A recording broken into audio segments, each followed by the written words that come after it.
এত সুন্দর একটা মানুষের তার একটা কাপড় রাখে নাই শরীরে, এত বড় বড় পাথর দিয়ে তার লিখে। ওরা কি মানুষ, ওরা কি মরবো না, ওরা কি মরবো না। আমার যে সব সারা করতো, আমার বাবাকে ব্যবসার জন্য, আমার বাবার ব্যবসা চাইছে এবং আমার বাবা থেকে 2 লাখ টাকা মাসে মাসে চাঁদা চাইছে। এই দুইটাই একটা আইনত ইয়া, সেই জন্য আমার বাবা রাজি হয়নি। সেই জন্য আমার বাবাকে, আমি ভিডিও দেখি নাই, আমি সহ্য করতে পারবো না, ভিডিও দেখাই নাই। আমরা সবাই জানে, ওপেনলি জানে সবাই, যেটা হত্যা। শুক্রবারে সকালবেলা কিন্তু ভিডিও প্রকাশ হয়েছে।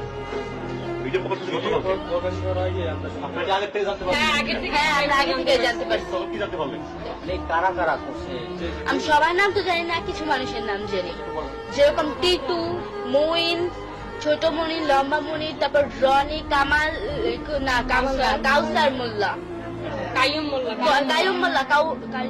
কায়সার হচ্ছে ফোন দিছে, যখন আমার মামা বাসায়, ওই কাউসার ফোন দিয়ে আমার মামার বাসা থেকে বের করছে, বলছে যে তুমি তাড়াতাড়ি আসো, আর দোকানে আসি, তুমি তাড়াতাড়ি আসো। ওনারে অনেক রকমের মানে মেন্টাল ক্রিয়েট করছে।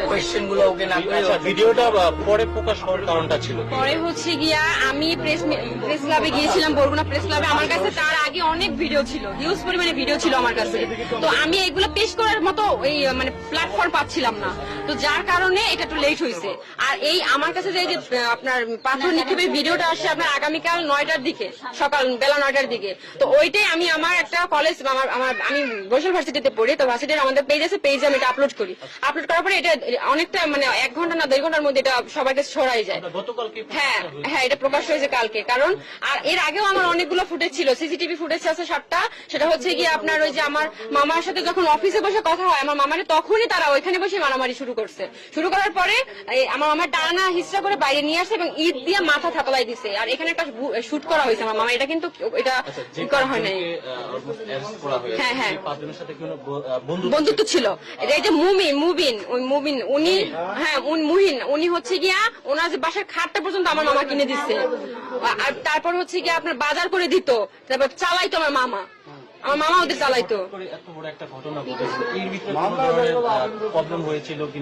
প্রবলেম বলতে আমি বলছি 2020 থেকে 25 সালে এই 5টা বছর আমার মামা অনেকটা ডেভেলপ করে তার ব্যবসায় এবং অনেক ভালো ছিল আলহামদুলিল্লাহ। তার সন্তান ওয়াইফ নিয়ে অনেক ভালো ছিল, ভালোই দিন কাটতেছিল এবং সে একটা লাক্সারি লাইফ বিলং করতেছিল। তো ওইটা তার বন্ধুদের এটা সহ্য হচ্ছিল না যে ও এত ভালো, তাহলে আমরা এরকমের কেন, তাহলে তার মানে আমাদের কিছু একটা করতে হবে। কারণ মানুষ তো লোভে পড়ে সবকিছু করে, এই জন্য ওরা লোভে পড়ে আমার মামার এই কাজটা করছে। আমার মামারে বলছে যে হয় তুমি তোমার এই যে সোহানা মেটালটা আমাদের দিয়ে দাও, আর যদি তুমি সেটা না করো তাহলে প্রত্যেক মাসে আমাদের 2 লক্ষ টাকা করে তোমাকে দিতে হবে। এখন আমার মামা বলছে যে আমি কষ্ট করে এগুলো সবকিছু আমার নিজের পরিশ্রম দিয়ে এগুলো করছি আমার বাচ্চাদের ভবিষ্যৎ গড়ার জন্য, আমি তোমাদের কেন শুধু 2 লক্ষ টাকা চাঁদা দিতে যাবো।